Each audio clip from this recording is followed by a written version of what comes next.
Well, good evening, friends. How are you doing tonight? Welcome to the podcast. I'm really glad you're here, and we have what am I trying to say?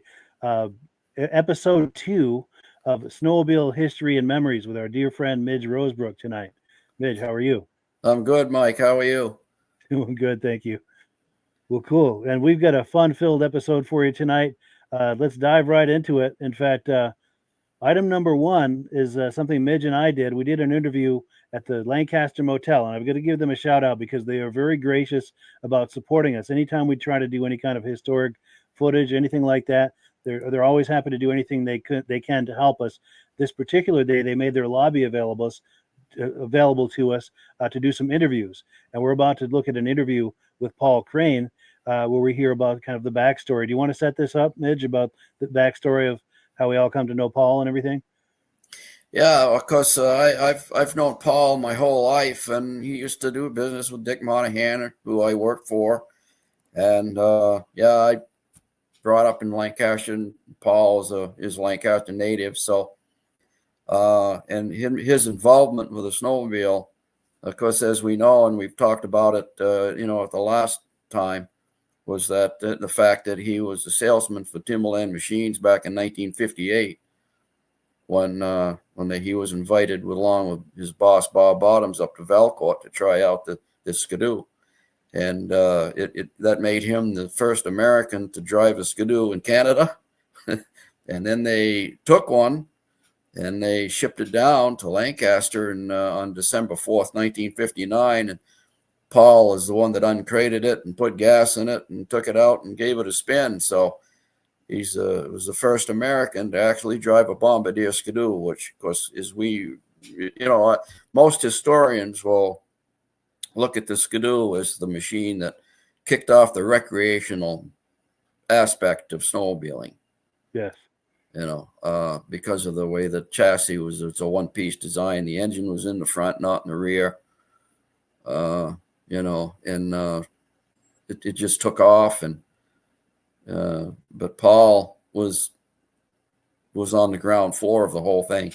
Right at the very beginning. The very you can't beginning. get more beginning than that, You can can't you? get any more than that. I mean, he went to Canada and drove it first. Yeah. Drove the prototype. Sure. So. And this interview clip that we did with him in the lobby of the Lancaster Motel, we hear from his own mouth some of those stories and anecdotes of those experiences of being the first American to ride a Ski-Doo in the U.S. and in Canada. Right. So let me cue that up, and we'll take a look at that. Yeah, right here. Let's take a look. My name is Midge Rosebrook, and we've been talking here about the early days of snowmobile racing and how Lancaster tied into the whole thing. It was the first town in the United States to receive the Bombardier Skidoo in 1959. And this next gentleman is the first American in the United States to ride one. And there he is, Mr. Paul Crane, my friend. Yeah, my name is Paul Crane. I have the Crane Snowmobile Museum, and we have the Hall of Fame, Midge and I, together down at my museum. I worked for Timberland Machines back in 1958 as the first employee, and I was selling logging equipment, which were Bombardier stuff, for Bob Bottoms. And all of a sudden, Bob came out one day. I was the only employee at the time. Came out one day and he says, "We got to go to Valcourt with me. We're going to look at something they want us to sell, maybe." So we went up to Valcourt in 1958, and it was in the summer or fall. And Armand Bombardier was standing on one side of me. I was sitting on the sled, and Bob Bottoms, my boss, was there, and had the wooden skis. It was a plywood front end, and it had a high back. And we rode, of course, everything back then was gravel. Now everything's asphalt. Didn't even recognize the place when I first went back up. But I rode it down to I guess it's called the machine shop, which was down by the river. It was all gravel. What they did is we run on the track, but they put a rod through the skis and had two wagon wheels on it, and I drove it down to the shop. And then somewhere back in December, somewhere around the 5th or the 6th, we brought in the first serial number, 1960, serial number 22. 22, yeah. And that was the first one in the United States. And of course, Timberland Machines had places in other spots, especially in Ontario and everything.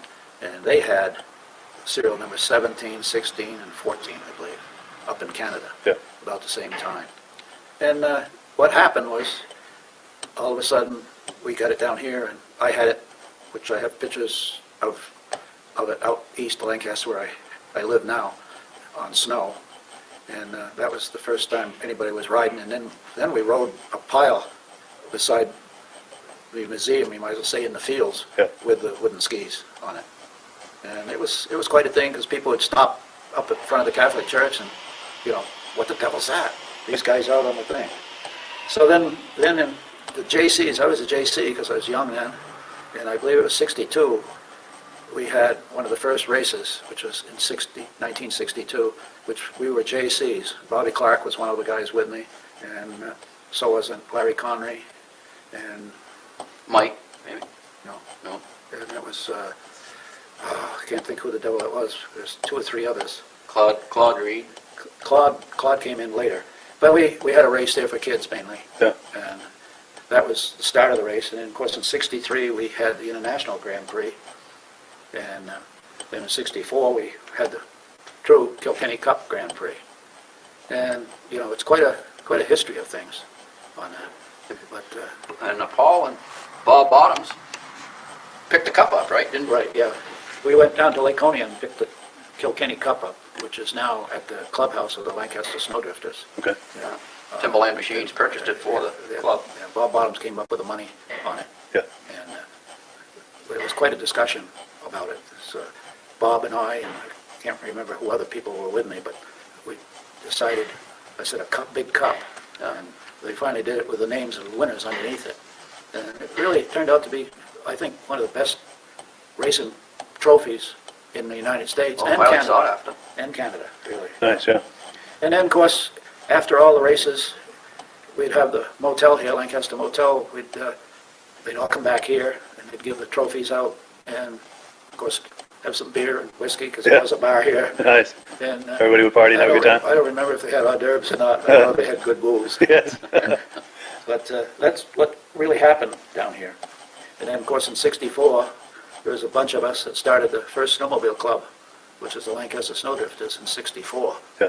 Do I understand that's the first snowmobile club in America? It is the first snowmobile club. That's impressive. Yeah. Just like the race. We're the first race, the Kilkenny Cup. We beat Eagle River by a week, I think it was. Wow. By a week, yeah. By a week, wow. Yeah. They jumped ahead a little bit, though, since then. Yeah. Yeah, for sure. Yeah, we were, you know, as big a race as Eagle River was back then. Yeah. You know, when you have a factory team travel all the way from Minnesota just to race at Lancaster, New Hampshire, Yeah, you have to be on the map for that. yeah, I mean, you were like the big red pin on the way to race map, you know? Of course, we didn't always have an oval. We used to have a cross-country race, Yes. which Bob Eastman really did a job on. Oh, yeah. Anybody that was around here. That was his forte? I should have brought it in way ahead of time. And then there were some of us that went up Mount Washington. And They were the first to ascend Mount Washington. and they, on snow machines, and it was very treacherous, because back in 68, somebody let go of their machine, and it went over it was a motor ski, went Yeah. down over 800, Tumbling down. It was 800 feet in the gully. Still down in there. I think it's still there, but I'm not sure. Wow. Yeah. And of course, Midge and I got together and started the Hall of Fame, but I've always, you might as well say, since 1961, I had a 1961 Skidoo, and Bill Doolin and I, and Pearlie Whipple had one of the first ones. But Pearlie Whipple and I used to go up into Nash Stream and up Phillipsbrook. It was the first ones, trappers were up there, because Pearlie was a trapper. Yeah. And we were trapping beaver, and the pulp piles were 10 to 20 feet high, and we could drive right up Right up on them? onto them with the 61 Skidoos. No wooden skis on the ones we had. Yeah. But we'd go up there, and he found quite a few places. But one day we met a trapper. Of course, he was on snowshoes the whole time. Yeah. And this is 6 miles back in the woods. Wow. So he's gone back quite a bit, and he says, "What are you fellas doing?" And he wasn't too pleased, and really found out Pearlie was looking for beer. Were the trappers impressed by the snowmobile, by the snow invention? Yeah, but we had a lot of fun. We'd done a lot of stupid things. Bill Doolin and I, like going down the Israel River here, Yeah. with the ice breaking behind you all the way. I mean, we really had a lot of fun. That's cool. And out where I live right now, in 1962, Bucky had the first 62 one, which was Timberlands, and I had a JLO engine on, not a Rotex. And we were out there coming back, and there's a guide rail on one of the poles just before you get to my place. And next thing we knew, Bucky was up about 20 feet in the air, hanging there. The ski got caught. Oh, God. So we've had a lot of fun. Yeah. We broke trail over to Berlin, which was the first time. And that's why I a little provoked, because the U.S. Forest Services can't use their land for riding on, but yet it was in their AMC book that the trail was up over Willard Notch. Yeah, yeah. But they really did away with that real quick. Yeah. They really don't want, it's mainly skiers and hikers, Yeah. AMC members, which No is, motorized. I yeah. probably shouldn't be saying that, but it's the truth. No, I understand. I can follow up on that You can tell for them, you can anybody tell them, that doesn't know. you can tell them about the, All right. The gentleman that just spoke here, thanks I to called Mitch. him up one day when we wanted to do that DVD about Lancaster and about the Grand Prix and about snowmobiling, and I asked Paul if we could use his museum and have a bunch of guys come in and be filmed and talk about it. And Paul says, absolutely. So here's Paul talking about riding the Skidoo that came down from Timberlands back in 1959. And all the time he's talking about it, and you guys heard what he said about, what he's done with the snowmobile just now. So then I'm looking around in his museum with about 100 vintage sleds that he paid for out of his own pocket, in a 50 by 100 building that he built out of lumber off his land out there in his own sawmill. And I'm thinking, Paul Crane needs to be in the Hall of Fame. Yeah. Well, the first thing you said that, but if it wasn't for Midge, I wouldn't be in the Hall of Fame. But the thing about it is, Midge was sitting at that meeting the whole time mulling it over. Yeah. And all of a sudden realized, hey, he's the first American to ride on a snow machine, and nobody knew that. Yeah. After the meeting, he says, excuse me, what I'm going to say, he says, why the hell didn't you let people know that? I said, I really don't care. So anyway, one day, I come down, I've got a 1948 Jeep, Willis Jeep, that I ride in the summertime. And I drove down to Paul's museum, and he's got a big shop right next door for his heavy equipment, and he and his son Robbie were walking across the parking lot. And I stopped the Jeep and got out, and I says, Paul, I have no idea how I'm going to do it, because I've never done anything like this before. But I said, I'm going to try to put you in the Hall of Fame. And Paul says, Midge, he said, that would be kind of nice, but he said, I really don't care one way or another. He says, I know I did it, but I says, no. I says, Paul, I said, if anybody should be in the Hall of Fame, it's Paul Crane. Yeah. I spent the next 3 years compiling all kinds of stuff and getting testimonials from half a dozen people about Paul's career in snowmobiling. And I sent them to the first museum out there, was the Snowmobile Hall of Fame in St. Germain, Wisconsin. And they sent an email back and said that, well, Mr. Crane wasn't a racer, and we do mostly snowmobile racers here. You should try the International Snowmobile Hall of Fame in Eagle River. So I did, and I sent some information, and I got a little email back from Mr. Tom Anderson, I think That's it was. it, that's what it. There's And- one thing that you skipped too, is when you were mentioning the Hall of Fame and everything,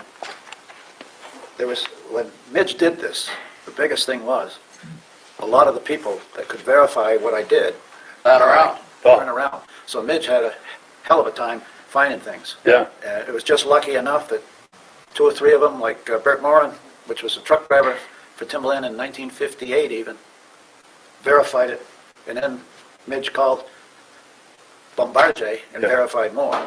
Yep. I just wanted to get that in there because he's the one that did this. Yeah. Yes, yeah. Yeah, I did. I emailed Bombardier, actually, and I got a lady by the name of Madeline Hull, and she was a historian for Bombardier. And I asked her, I said, can you tell me where the first Skidoo came down into the United States from the Bombardier factory?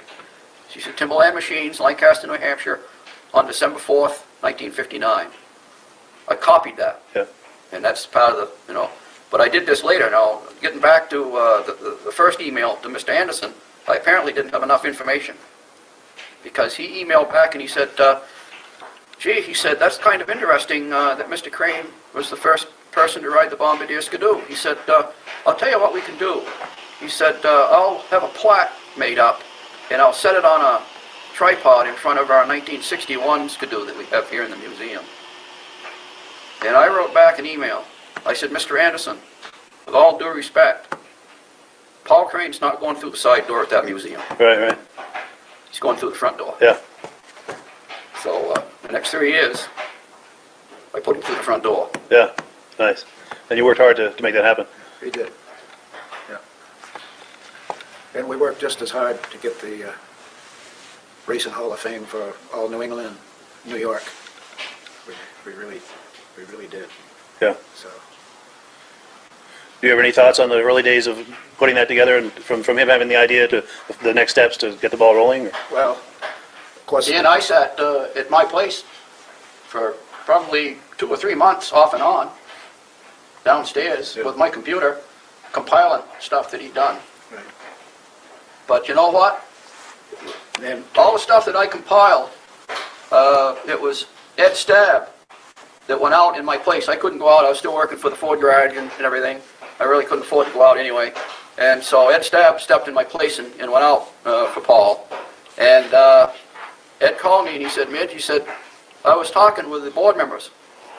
And he said, they told me that out of all the members that were inducted in 2015, when we inducted Paul, Paul is the only one that got the unanimous vote.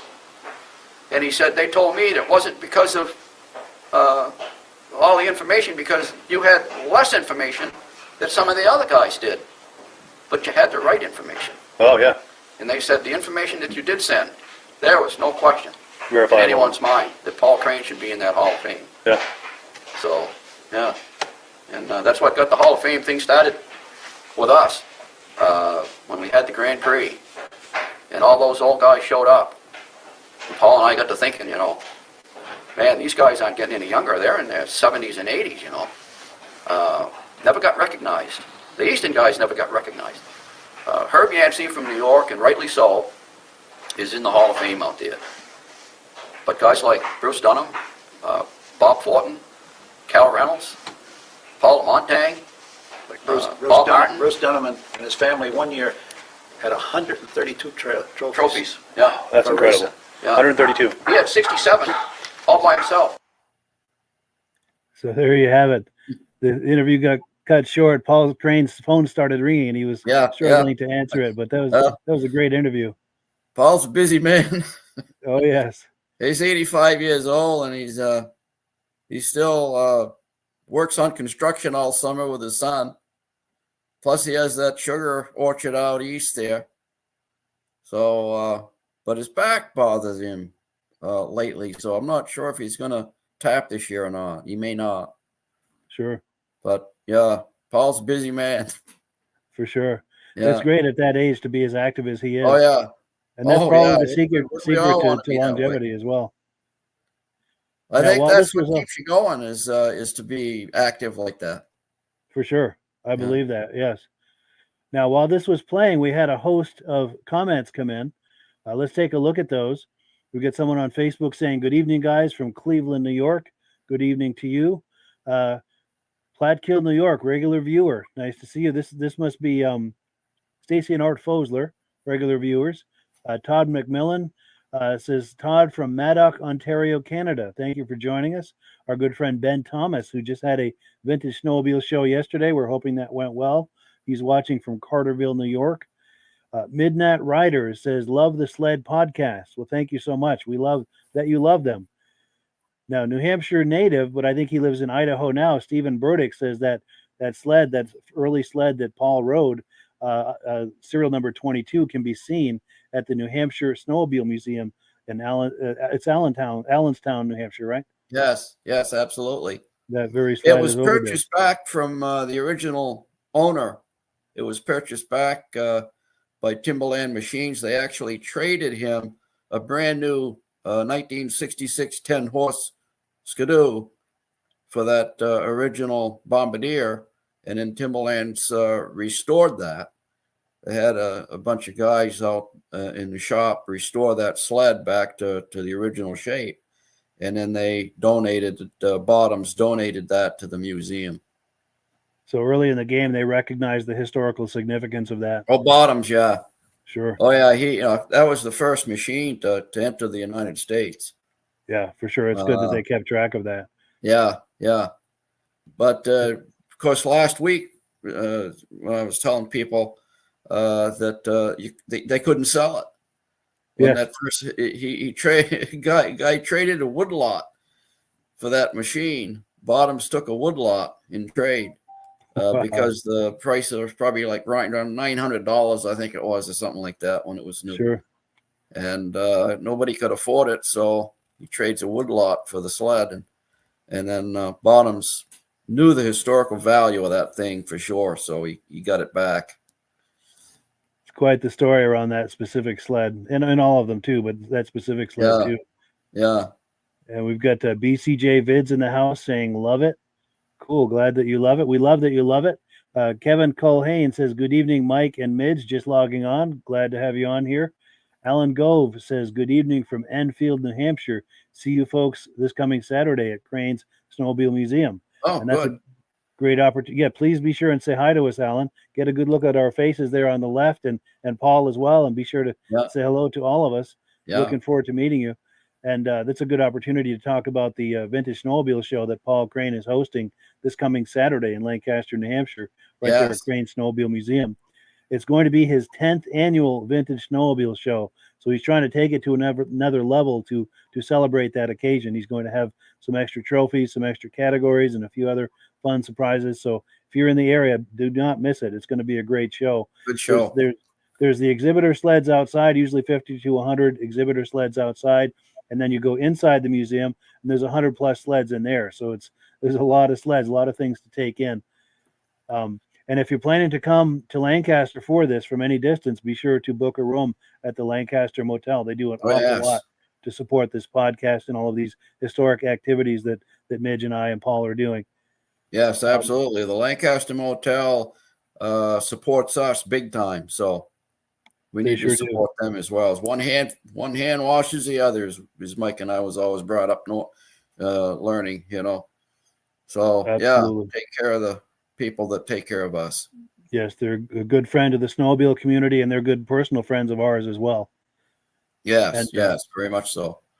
And Ben Thomas has a comment about that Vintage Snowmobile show he had yesterday. He said it went great, and thank you for helping to promote us. And he was there promoting this podcast at that show as well, handing out some DVDs and some AMSOIL samples. We thank him very much for that as well. Jim Holbrook from Vermont, regular viewer, says, great interview. Thank you so much. We appreciate your taking that in. Now, here we go. Awesome history of the first Ski-Doo sled. Great job, Midge. And this is from John Springer, our good friend John Springer. Thank you, John. And then Stephen Burdick says, I'd love to be able to trace the history of his 1961 tin cab. It obviously came through New Hampshire. Yeah, very cool. Yeah. And then if you had the serial number, that'd be the way to be able to trace it. Yeah, if you do have that, Stephen, maybe we can, I don't know if anything can be done on the Lancaster end, but if it's possible, we're happy to try. Yeah. And then my good friend Dirk Seams is here. He says, good evening from Otter Tail Lake, Minnesota. And if you look at my personal Facebook profile, Dirk posted a video clip that he took this weekend of the show at, it's in Minnesota, Eagle Lake or something. I'm sorry, I'm having a senior night. I'll tell you that. I can hardly remember anything tonight. But he posted some nice footage from that show. And we thank him for that. So anyone who's personal friends with me on Facebook, do check out my personal profile. And I'll be sharing that video clip on a future episode of the podcast. James Whiteside said, this is awesome. Well, we thank you so much for that. Here we go. Elk River. I knew it was something River. But yeah, senior moments, they come more and more frequently. They happen more often, Mike. Oh, it's a scary thing. But yeah, so there you have it. We have, this interview with Paul Crane, one of the true pioneers of snowmobiling on so many levels. And Mike, the word pioneer sometimes can be used pretty loosely for anybody that was involved in snowmobiling, but this guy has pioneer written all over him. Yes, the genuine article, the real McCoy, as they say. Real McCoy. Absolutely. Yeah. So let's continue with that momentum. This is the perfect segue into our next video clip. In fact, let me remove this from the screen. I need to switch gears here. We're on item number 2. We were talking a moment ago how Paul Crane is hosting a vintage snowmobile show this coming weekend at Crane's Snowmobile Museum, 172 Main Street in Lancaster, New Hampshire. This is a video clip from the show in 2017. So I'm doing this deliberately to tease you into considering joining us this coming weekend over at Crane's Snowmobile Museum. It's a wonderful show, and hopefully this video clip will help to sell you on that.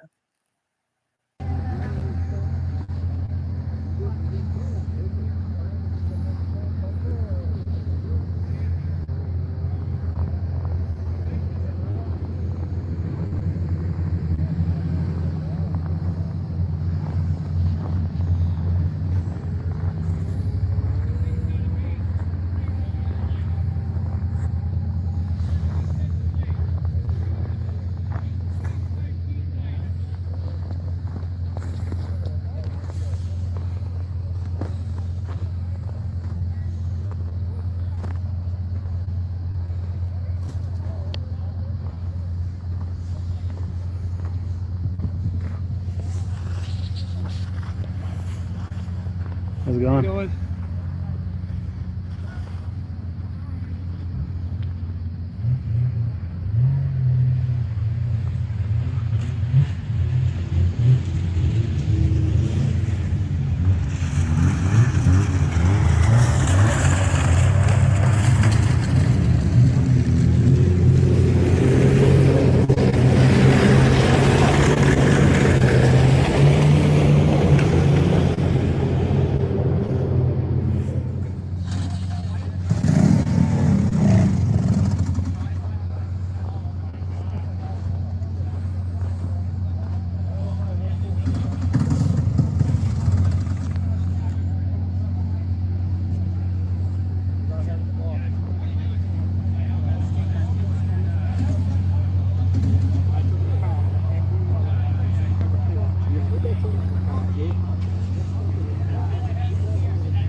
Thank you.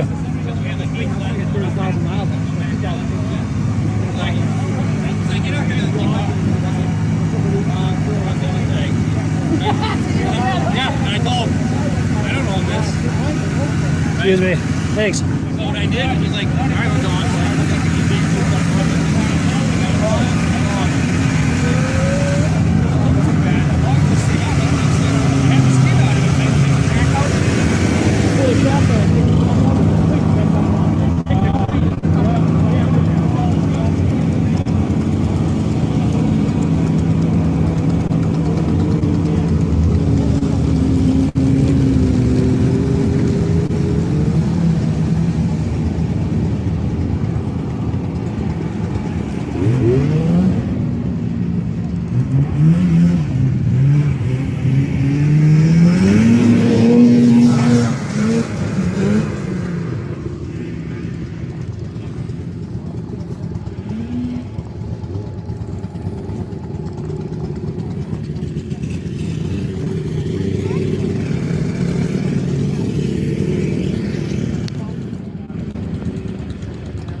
have it. The 2017 Vintage Snowmobile Show at Crane Snowmobile Museum. I have to make a note about this. You see a lot of blank spots there on the snow. That is because you see this pickup here. I was doing this videotaping a little bit late. People were already loading up their trucks and trailers and getting ready to go. So there's a lot of sleds that I missed. I just happened to get there late. This is my first time at the Crane Show, so I wasn't quite sure what to expect, when to get there, all of that. But certainly not my last visit to the Crane Show, I'll tell you that. That's Conrad Rollins, by the way, Mike. Are you kidding? No, that's Conrad. That was his last show. Really? Yeah. Wow. Yeah. Yes, talk to us 2017. about Conrad. Fill us in on Conrad. Yeah, that number 22. That was the sled that I believe that's the sled that my cousin purchased from Vicky. It was a 443 cylinder that he was gonna run in the 50 and over race at the Grand Prix. Hmm. And so he brought it to Paul's show. I think that was Friday that Paul had his show.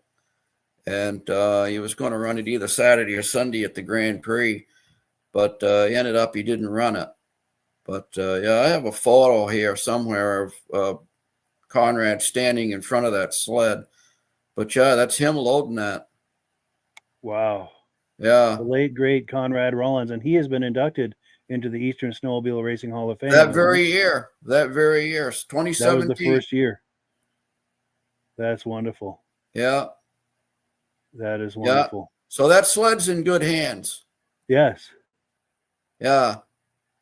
My cousin will take really good care of that machine. Wonderful. Yeah. Now we've got Bud Gordon here with his Snowjet, his Thunderjet. Yeah. He brings that to a lot of shows. It's always fun to see that. Yeah, that's pretty cool. In fact, if anyone was at the Old Forge show in 2022, he had it there inside the building. Yeah. Yeah. And Yeah, cool. that's We've got very some cool.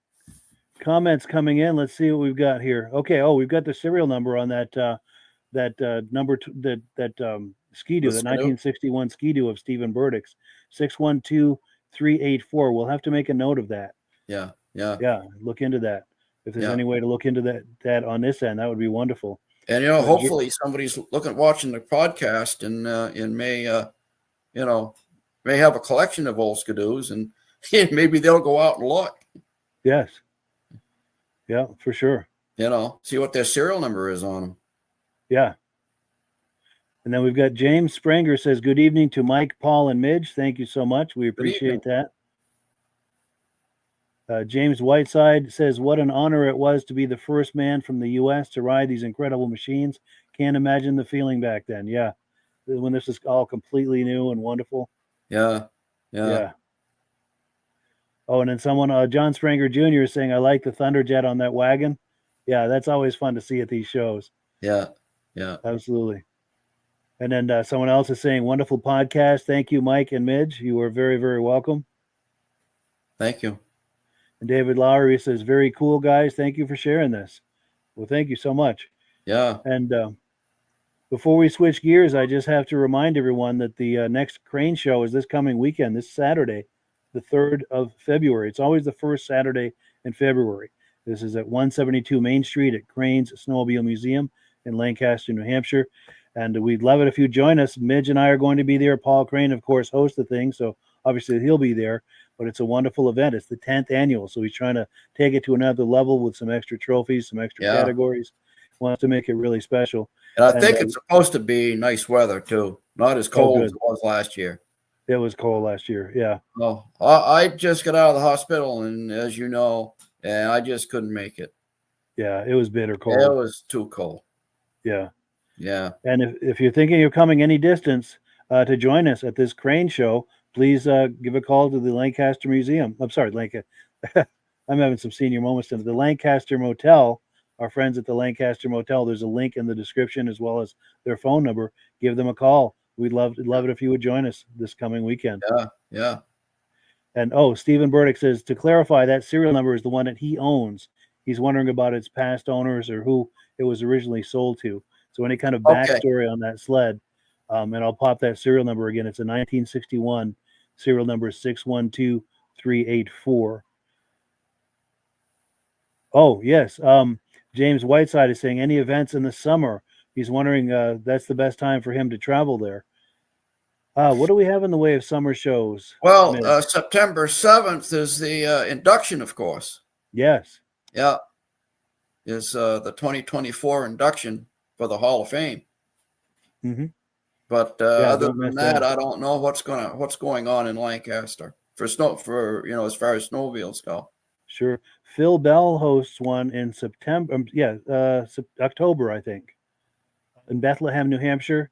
And then our mutual friend, In Pittsburgh. Ray Lacasse, yes, in Pittsburgh, New Hampshire. He does one in September. Yeah. Both excellent shows. Ray And I'm had sure me judge the last couple of years up there. And yeah, it's really nice up there because it's at the base of the Murphy Dam. Yes. You've been there, Mike, right? I haven't. I need to go, though. It's an extremely huge earthen dam. It's probably, boy, I don't know. I dare guess it's close to 100 feet high. Wow. And it's what holds all the water back from Lake Francis, which is a huge lake. And you can walk across the top of that dam and look down on the show. It's like looking at like a bird's eye view. That's something to see, I'm sure. Yeah, it's a nice spot to have that, really. Yes. And then also, as far as warmer weather shows, it's perfect timing. This gentleman on the right here that owns that Thunderjet, the guy who's adjusting that trailer there, that's our good friend Bud Gordon. He does a fall show. I think he does two. He does one at the museum, the New Hampshire Museum in Allenstown, and then he does another one in Goffstown, a vintage snowmobile and mini bike show. Mm-hmm. And I think that's in October as well. But Mm-hmm. I don't know about summer shows, but there's certainly some wonderful fall shows in northern Vermont and New Hampshire. And James Whiteside is asking, is Paul there every day? Would love to get a picture with him. He's not, but if you call ahead, you can usually make an appointment for him to meet you there at the museum. There's a link in the description to the Crane Snowmobile Museum. There's also a phone number. And also the museum is open year round. Someone's asking if the museum is open year round. It is. It's by appointment only. But if you get on their Facebook page or their website, you just call the number ahead of time when you know you're going to be in the area. Make arrangements with Paul, and he'll open the doors and give you the tour. Absolutely, yeah. Anything I've missed, Midge, before we move forward? No, other than mentioning Bud. Bud is heavily involved in all of this stuff. He puts on a couple of vintage rides. In fact, one last weekend at Bear Notch down in where was it? Just above North Conway there. It's that little town. I couldn't make that, but yeah. And then he has one in the Franconia Notch in March. First, I think it's like the 3rd or something, 2nd or 3rd of March. He has a vintage ride down in Franconia. Yes. Yeah. And he's one of the people in charge of that New Hampshire Snowmobile Museum in Allenstown, New Hampshire. Yes, he is. Yeah. That's near Concord. He's one of the top Eastern promoters as far as vintage snowmobiles. Oh, no doubt. He's got his head in just about everything. He's a wonderful guy too. Yes, he is. Fantastic guy. He made Ray's show up in Pittsburgh last year. Nice. Had a visit with him up there. And I'm sure he'll be at Crane's.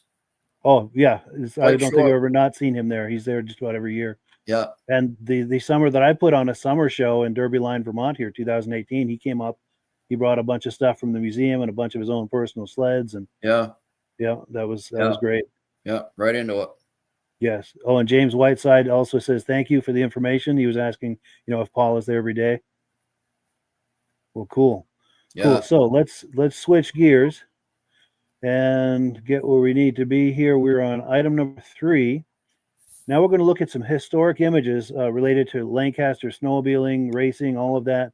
This is something that Midge and I did, again, at the Lancaster Motel. It was a different visit from the interview we saw earlier. But like I said, we've got to give a shout out to the Lancaster Motel because they're always very generous about making themselves available whenever we need to film in there or just need a place for an interview. Or in this instance, Midge had some historic images and we went to the motel to talk up these images. And we're going to see an image of Gilles Villeneuve, and we're actually going to be standing in the spot where that image of Gilles Villeneuve was taken. Yeah.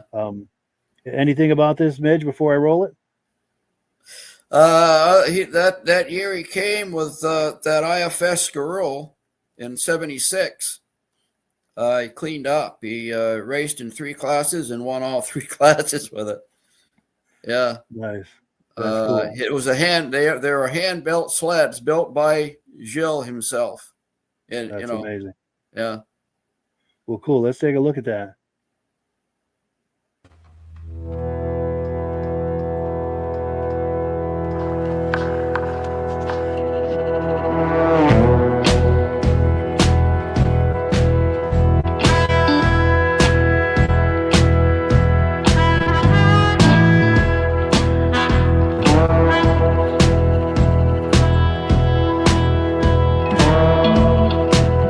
This is where the great Gilles Villeneuve picked up his trophy right here at the Lancaster Motel back in 1976.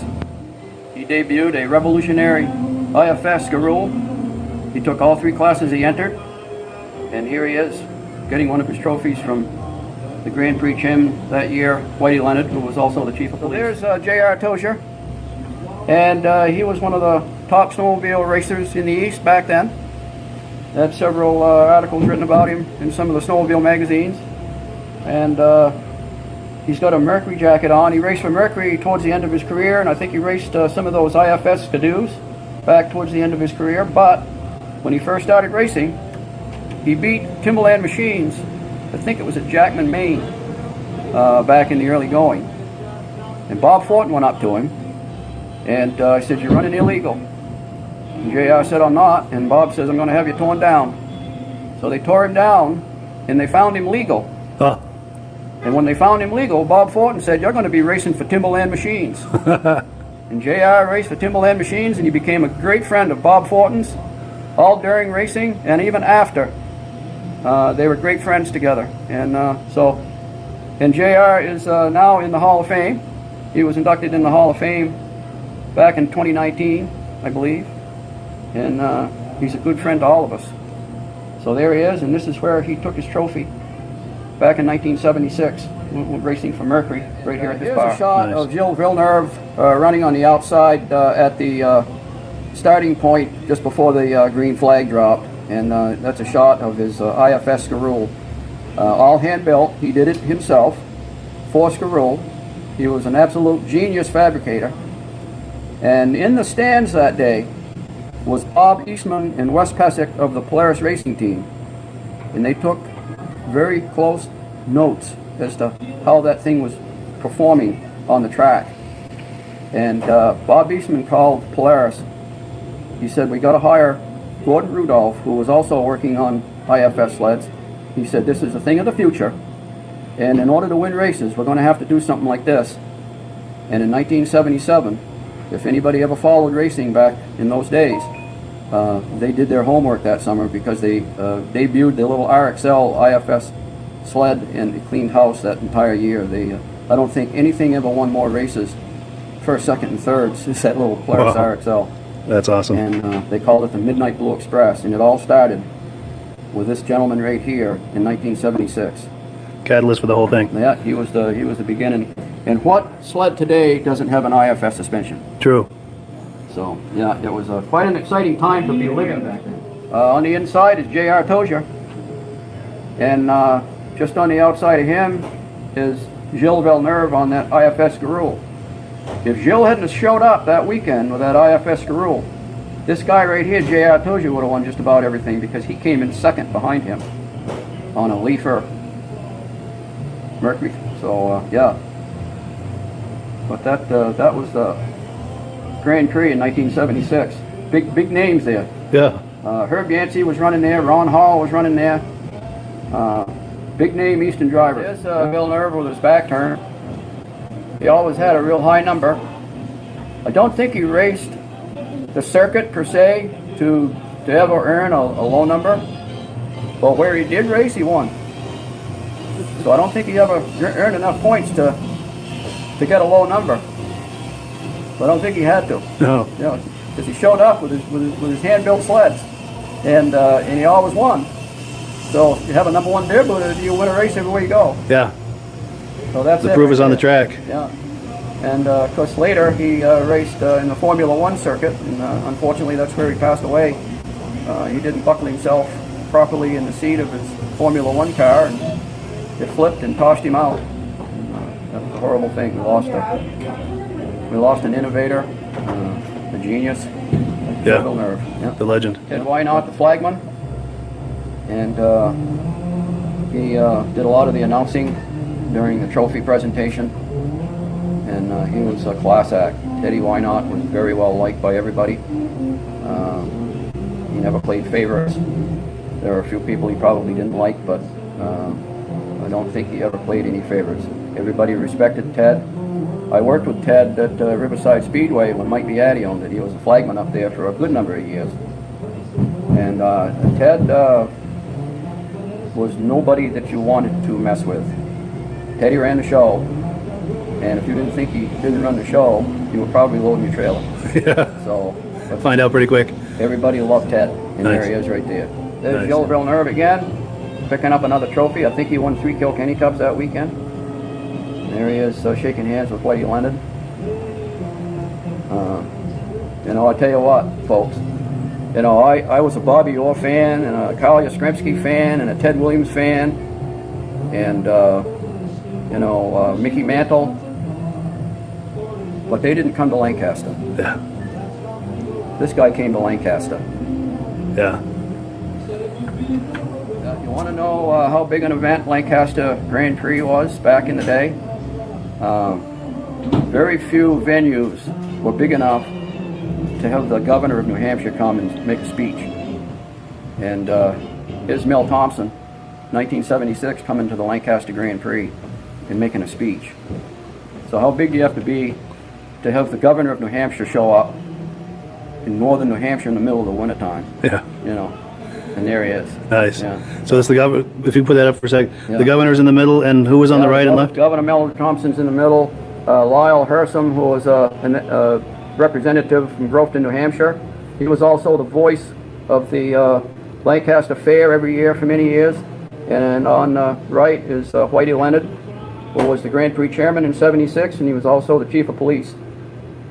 And he was a big guy. You didn't mess with Whitey.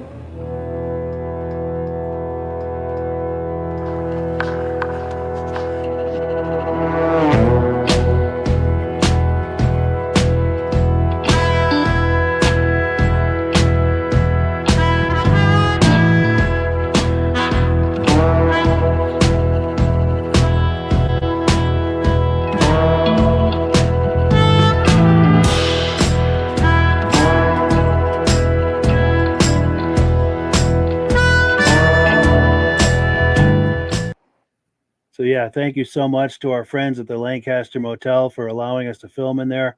They whenever we want to, it's just a matter of making arrangements, and they allow us to do whatever we want to do in there within reason, and we really appreciate that. Now, there's a reason we did this pan across the lobby like this, because this media bar, that shot of Gilles Villeneuve, it was right in front of that media bar. This is Right where there. they used to have the award ceremony for the Grand Prix back in the late 60s and early 70s. Right in this very room, right in that spot. Mhm. And it's If only very those cool walls could talk, Mike. Yes. And it's a special thing to be standing in the very spot that Gilles Villeneuve, had that photo opportunity. Yeah, yeah. And there's No, another. they were giants of the sport. Yes. There was no bigger name back then than Villeneuve or J.R. Tozier for us, for New Englanders. These guys were heavy hitters, Yes. and they all stood in that motel lobby at one time or another. Yes. And that's one of the cool things, one of the great ironies. I don't know if irony is the right word, irony in a positive way, if you will, is you're standing on the spot and showing the picture of Gilles Villeneuve on that spot. Yeah, yeah, yeah. Which is really cool. Isn't it cool? Yeah, Oh, it's wonderful. yeah. And then there's another image I need to comment on. This one right here. Okay, so Yeah. Teddy Wynot, we've talked about this before. It is just truly just a bizarre series of coincidences. I'm very good friends with his daughter. Now, I showed this to her recently and I asked her, well, that girl on the right, is that you? And she took a close look and no, I don't think that's me, but it might be my sister. And she's checking on that. And if it is her sister, the one she's thinking of, this is the sister that accepted the award when Ted Wynot was inducted posthumously into the Eastern Snowmobile Racing Hall of Fame. That would be Darcy. Yes, exactly. Yeah, she was Ted's shadow. She used to be up at Riverside Speedway with him all the time. So that would fit then if she was close to him. It's a very good chance then that this is her in the image. That's probably Darcy. Wonderful, and I'm waiting for confirmation on that. And as I have that, we'll definitely, we'll bring it to the podcast for people to enjoy. Yeah, Ted was a flagman for Riverside Speedway he started his career flagging over at Waterford, where Paul Belfay has the Waterford racetrack now. Yeah. And Ted began his flagging career over there back in the late 50s, early 60s. And he just as the snowmobile racing started getting popular, there was big demand for flagmen, and Ted just automatically went over to snowmobile racing in the wintertime and flagging at all of those events. And then he still flagged in the summertime at some of the stock car tracks. That's cool. So it was a year-round thing for him. Year-round thing for Ted. Wonderful. Yeah. Now, is there anything else that you have comments you wanted to add on any of these images that we're talking up while I've got them handy? Well, I can remember walking within a foot of the front of one of those scarules that was setting out in front of his trailer, Villeneuve there. Yeah. And I stopped and looked at the thing, and was just wondering at the radicalness of it with that IFS. And I was standing right in front of it, and I think Jacques, his brother Jacques, was in the back of the trailer at the time too. Jacques used to help him. Wow. Yeah. Talk about brush with greatness, huh? Oh, I was blessed to be able to be involved with that whole thing. Yes. Sure. Just growing up around it all the time. Yeah. Yeah. Now we have comments coming in. We've got MD on YouTube saying, "Good evening, fellas. Good evening back. Nice to see you." James Whiteside says, "Awesome," and we thank you for that. Jim McCrae says, "That's great stuff, guys. Thank you so much." And Ben Thomas says, "Agreed. Love this history lesson." Well, cool. Yeah. Good deal. And look at the crowd. Yes. Good point. In the back there, it's just a sea of people right there. Yeah. Yeah, it was a big deal back then. Big deal. Now, this is a good opportunity, Midge. There's one of my favorite stories that you tell, and I'm sure you see this coming, about when the Team Arctic tractor trailer was late that year. You want to pick it up from here and tell that story? I love this story. Yeah, that was about 70, 71 when the Grand Prix really started getting off the ground. The officials were waiting for Team Arctic, the tractor trailer, to show up, and so they could get the show on the road. And they wanted to get going around 8 o'clock or so, and the trailer hadn't showed up yet. So they get on the CB, and they got a hold of the truck driver, and they says, "Where are you?" And the driver says, "I'm stuck." And they said, stuck. They thought, he was off the road or something. In a ditch or something. And they said, "Stuck where?" And he says, "I'm stuck down here at the intersection." He says, "The traffic is backed up down Main Street as far as I can see, and they won't let me in." So they had to dispatch a state police cruiser down to the traffic circle, and they escorted this tractor trailer all the way up the left-hand side of the road, because the right hand, of course, was full of traffic. So here's this tractor trailer going up the left-hand side of the road and into the fairground so they could get the event going. That's amazing. That's how big this thing was. And the thing that made me think of that is that illustrates just how big that was and what a mob that attracted to the town of Lancaster. And I think that year Oh, you said there was something like 15,000 people that bought tickets to oh see yeah. the races that day. Oh yeah. Yeah. And if you look at the sea of people here, you're probably looking at, 10,000 people there. Yeah. And And that's only just a partial view of, I mean, that there's a whole bunch of people in front of those sleds going up into turn one. yeah.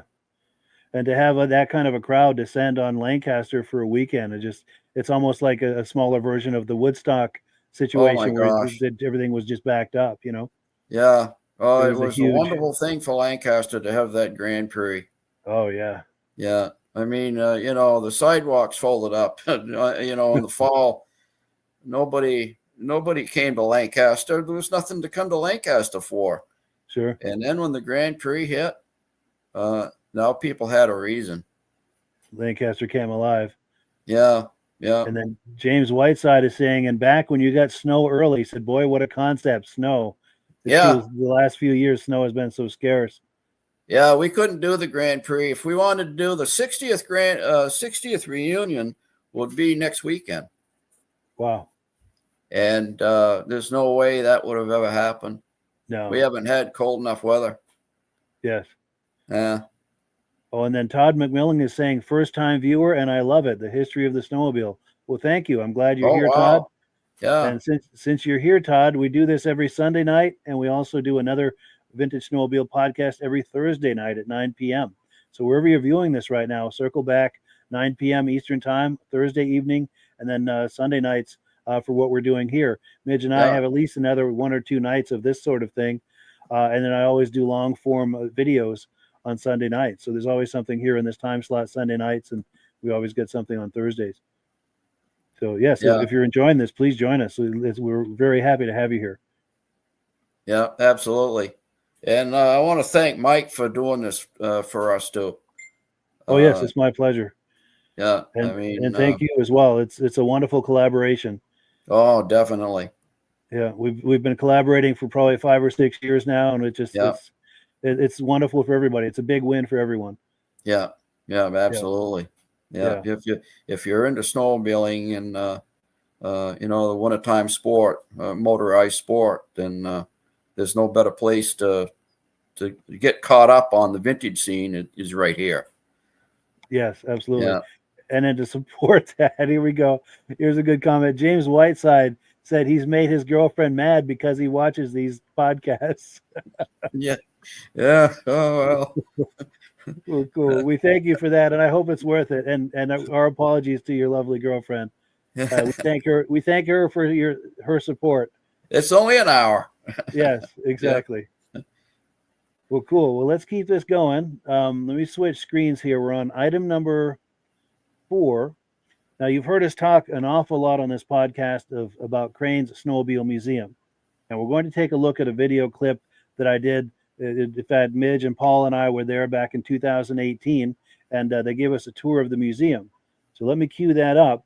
While I'm queuing that up, the thing I'm going to add is this is 2018. So as anything, change is constant with a museum like this. He's constantly adding new sleds, selling off sleds. There are also sleds in there that are on loan from various collectors. So it's constantly changing. But this is a snapshot of what was going on at the museum in 2018. I'm also telling you this so that to make you curious about coming in to see what's in there now, because a lot of the machines are the same, but there's a lot that have changed. That's kind of where I'm going with that. But let's cue this up and take a look.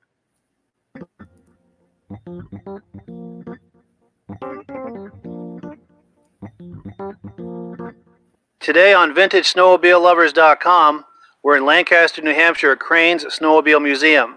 And our good friends Midge Rosebrook and Paul Crane are just about to give us a tour of the museum.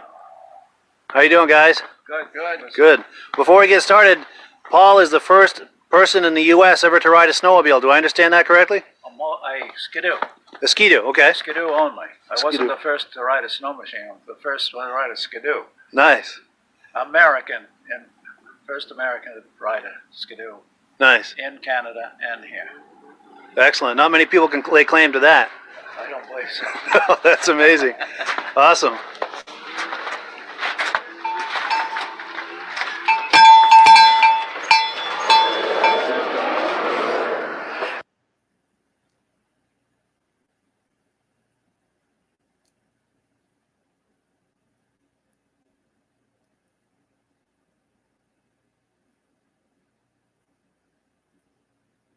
I'll just start down this row here. All right. Everybody can understand what just by looking at them, what they are. So we'll go down this row here first, and then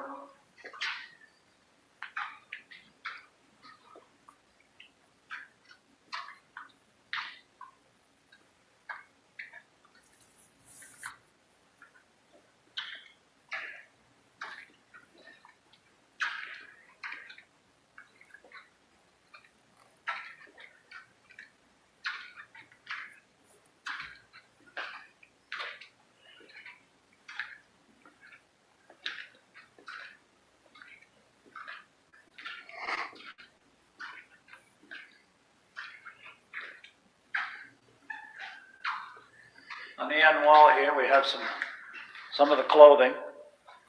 Most of them are practically mine and the family that rode things. Nice. So these are yours from back in the day, you and your family? A lot of them are. I would say that 80% of them are. Nice. And at the end here is a Scatmobile, which is rare.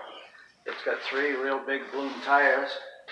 It was made out in Grand Rapids, Michigan, and I met the guy years ago, and he was driving a Stanley steamer up his driveway, and I told him I just picked one of those up and I'm going to start a museum someday, and he said, I'm going to give you something, young man, something that nobody has. My first sign that was put on the factory. And it's a plywood sign. It's a little rough, but I was going to cut the bottom part off where it was rotten, but I just figured it would lose the value of it. Yeah, for sure. Yeah. Wow, that is awesome. That's quite a gift to receive. Yeah. Outstanding.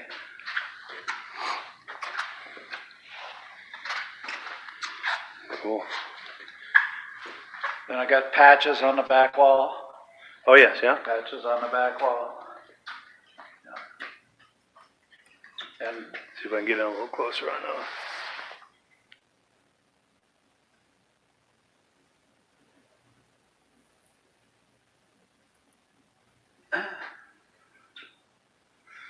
And up on the rack over here, we got some of the small snow machines. I remember the kitty cat from back in the day. Yeah. Then we got the 1926 Model T snowmobile, which is a foot narrower than the average snowmobile. And if you look at the running board, it says snowmobile right on it, Really? which is rare. Right here on the step. Yeah. Wow. And what year was this, Paul? You said 1920 something? 1926 is the plate. Oh, yes, yeah. Wow. I usually give rides when the snow's deep. I haven't done it this year yet, but I will be. Nice.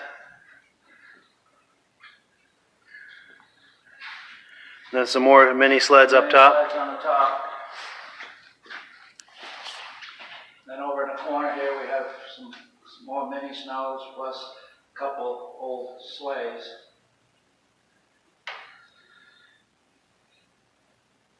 Nice. And then these are some of the early mass-produced ski-doos? This is a 61 Skidoo with the wooden skis. This is a 61 Skidoo with the replaceable steel skis, because the wooden ones we'd go out in the field and we'd break them. Huh. Wow.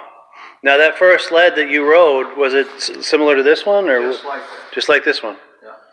Wow. But it was a 1960. 1960. Okay. Yeah. I have one, but I haven't got it over here yet. Okay. It's a 1960.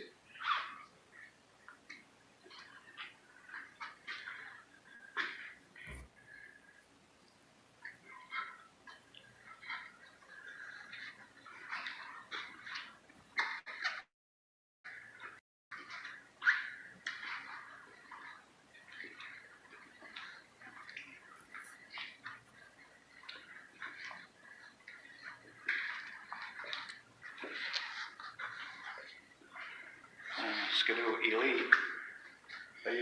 I sold those, and they sold for $19.95. Really? Yeah. Wow. That one has got 200 and something miles on it.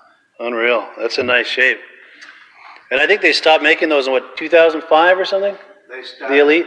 2004 and 5, I think they made a silver one. Yeah. A much more modern looking one. Was that the last year, do you know? Yeah. It was, okay. I like that TNT. Bill Silver. Lux Nordic.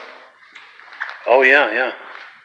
Now I see a shift lever on that. Did that have reverse? Yes, reverse. Yeah. Nice. And did it have like a low gear for No, it's just the regular. just a reverse? Okay. But it's mint. It's only got 200 and something miles on it. Nice. A buddy of mine growing up had a silver bullet like that. Then we have the 64 tin cab motor ski, Wow. which they didn't make very many of them. Then a 65 motor ski.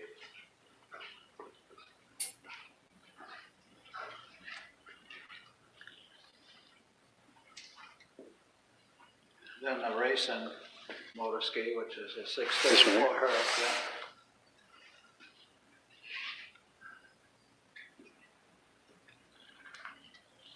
And then this here was a 500 racing sled.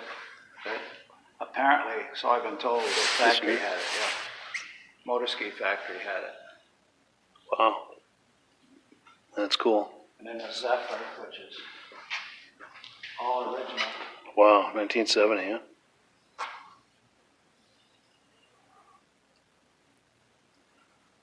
I remember these Nuvics back in the day.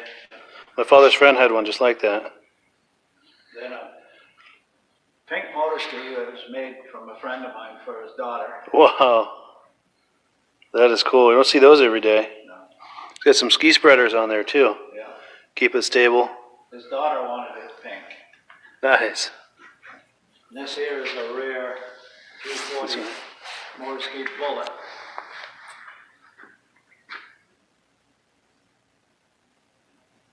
Wow. And the 340 Sonic, Supersonic, Pro sled.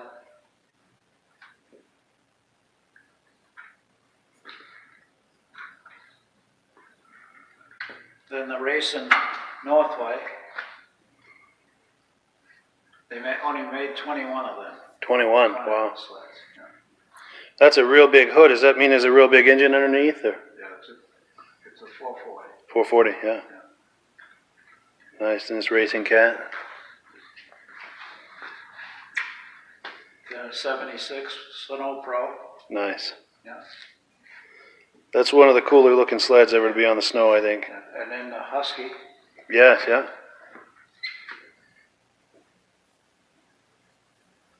Of course, the RV, Skidoo RV that they raced in 75. Nice. Those are awesome.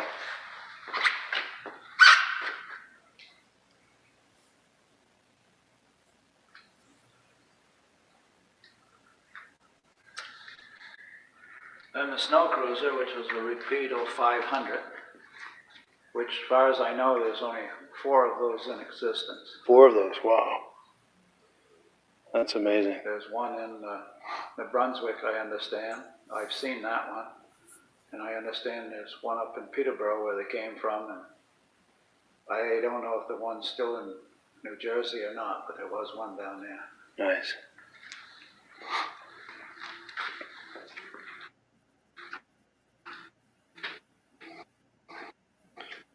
We had one like this when I was a kid. It was a consumer model, though, not the Starfire. That was fast. Even the consumer model, the 250, was really fast. Oh, yeah.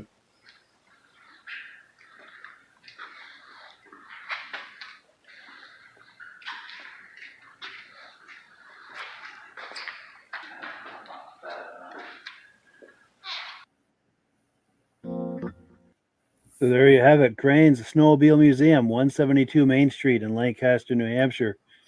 Anything to add to this, Midge, or any Well, comments? he's of course it's all changed up from this film since we did that. and he's now acquired maybe half a dozen different sleds now. He's updated it. That Model T now is up next to the wall beside that Scatmobile sign. I talked him into moving it over there because it was kind of in the way of bringing things in and out of that back door. Sure. And so that's over there. And yeah, he's got several new vintage sleds in there now. So it's totally changed from he's got a black dot Skidoo now that he didn't have before. Yeah. Yeah. So and he's got 1966 Scarul now. It's totally restored, and I think he said there's only 2 in existence. It's the first year they came out, and that's only one of 2 that are left, or something like that. I might be wrong on that, but that's amazing.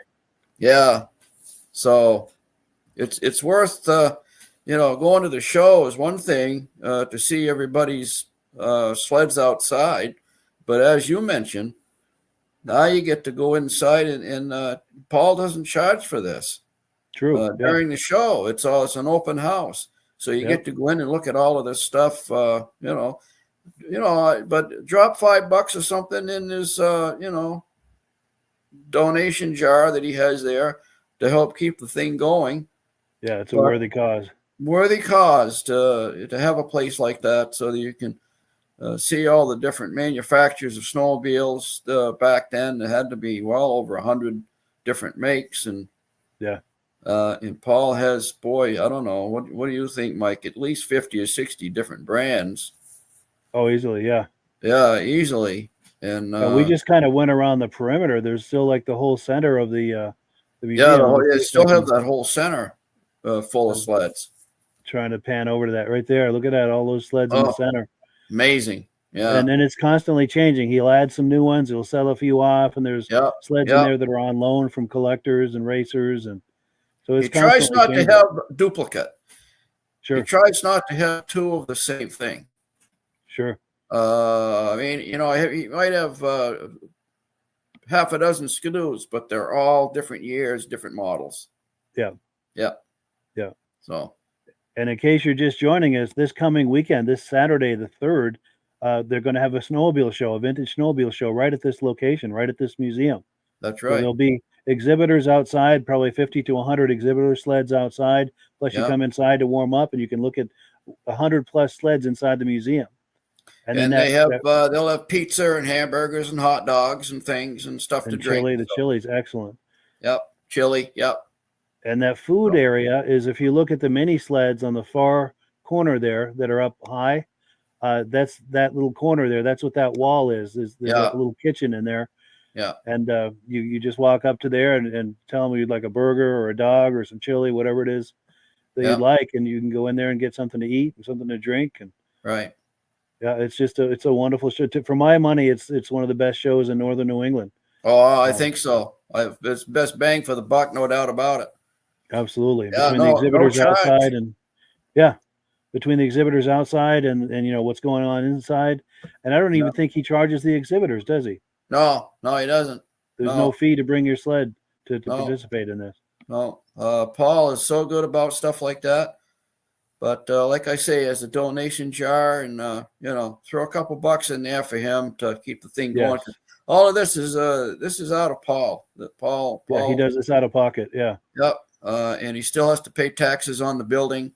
Yeah, pay for the lights and the heat. The building itself's not. His museum's not nonprofit.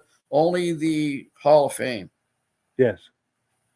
Oh, and that's right. The Hall of Fame is in there too. The Hall of Fame is on that back wall. Yeah, let me see if I can find that corner there. We can. This is 2018, so there weren't as many on the wall at that time. But yeah, I don't know if I can. Oh wait, no, I don't know if I can find it. No. So yeah, the Hall of Fame is in there, and we've got plenty of comments coming in. There's about 32 plaques on the wall right now. That's amazing. So. In fact, our good friend here, Midge, our guest tonight, is the founder of the Eastern Snowmobile Racing Hall of Fame. I've been doing that. I think the first induction was 2017. They've got an induction every year. They induct 5 or 6 new pioneers of Eastern racing, and it's a wonderful event. I happen to think of it, and then I knew of a guy that might have a nice place to put it. Yes. So I made the phone call to Paul, and I said, "Are you sitting down?" He says, "Well, I can." I said, "What do you think about having our own Hall of Fame?" He says, "Let's do it." And the rest is history. That was in 2016. We did our first induction in 2017, and we just did our 7th this last fall. So. And it gets bigger and better and more wonderful with every passing year. Yeah. And the one thing I always say about this, I know you see this coming, but it's wonderful to have this induction ceremony to recognize all of these people. But the other byproduct of this that maybe none of us anticipated is it's also become a reunion for this community. It's a place where this whole community gathers every year. Yes. Past, present, and future inductees. This is the event of the season for all of us. Absolutely.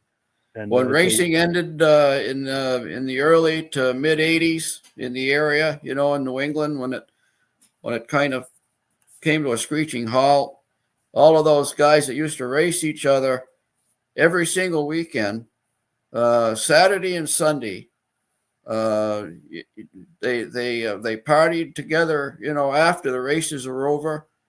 It was like a camaraderie, really. They raced against each other, but still they made a lot of friendships. But when that whole thing ended, everybody went back to their day jobs and they lost track of each other. But this thing brings them back together again. Yeah, just when they thought this whole thing was forgotten, along comes Midge Rosebrook to create this community, this wonderful community, and everyone gathers. It's a wonderful experience. That's true. They thought we had forgot them. Yeah, we had forgotten. And the nice thing about it too is it's a very informal experience. Everyone is very approachable. If you see somebody, you're more than welcome to walk up to them and say hi to them, get a photo opportunity with them. Get an autograph. Yes. And you hear a lot of wonderful stories being told back and forth. Remember that time on the track and turn, something was going on in one of the turns, and 50 plus years later, they remember every detail about that. Moment, and then maybe add a little extra too to make it. Yes. Yeah, absolutely. They get a little, they stretch them out a little better. Yes. And I hope you will consider joining us this fall, September 7th, Saturday, September 7th, the Eastern Snowmobile Racing Hall of Fame, 8th annual induction ceremony. Yeah, right at the museum, 8th annual induction ceremony. Yeah. And if you're thinking about coming from any distance, be sure and book your room at the Lancaster Motel. Yes, and absolutely. Do it now, because most years we book that place solid. So bring a folding chair. Yes, it's going to be an outside ceremony. And so bring a folding chair, sunglasses, and enjoy the afternoon. And I mean, if you're our age, if you're in your 50s, 60s, 70s, you can remember that era. These are the guys that you used to watch race every weekend. Yes, during the winter. And like the rest of them, everyone thought this was forgotten about. Well, guess what? It's not. And if you remember that and you have fond memories of that, this is where everyone gathers. This lives on, folks. It's a wonderful. This is the history of the sport. Yeah, and it lives on. And we've got comments aplenty coming in. I'm going to pick up where I left off. James Whiteside was saying, "I've made girlfriends mad because he watches these podcasts." And then there's a follow-up comment to that. Ben Thomas said, "Earbuds help to keep the peace." Cool deal. Now RG is saying he prefers the Huskies. I think he was looking at that one in the corner there. The let's see if I can find. It wasn't a Husky, but it was one of those. Yeah, right there, that yellow. Yeah, right there. Yeah. And Todd McMillan says, "Thank you from Maddock, Ontario, Canada." Cool deal. Someone on Facebook is saying Midge is a wealth of knowledge. Absolutely. Well, I just grew up with it. Yes. Yeah. Talk about being in the right place at the right time. Right. Yeah, at the right time. I grew up in Lancaster with all this going on. Timberland Machines, all of their top drivers always hung out at my Uncle Dick's golf station, and that's where I was. And so I grew up with those guys. That's and of course amazing. we traveled every weekend with a camper and followed them and watched them race. And Yes. and we Polaris team used to use Dick's shop, the golf station. He sold Polaris, so the Polaris team used to use that shop to work on their factory sleds during the Grand Prix. Yeah. So there I was, Right in the I middle got of to it. see it. So, but thank That's you for amazing. that. Yeah.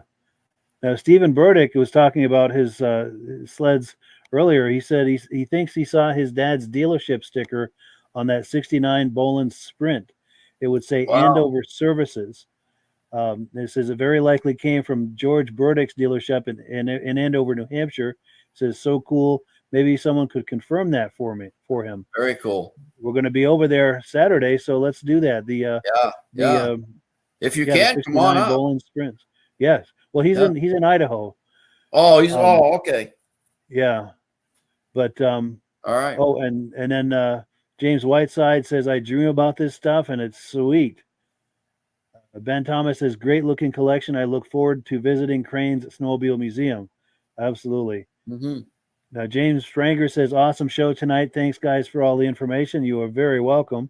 Yeah. Rich Shad is paying us a nice compliment, saying bucket list for sure. Oh, yeah. Bucket list to go to this museum and hopefully to the Crane Snowmobile show at some point. I know Rich is out in upstate New York, but it's very much worth the trip. That sure Reese is. Fleury says, good evening, regular viewer. Well, cool. So let me remove this from the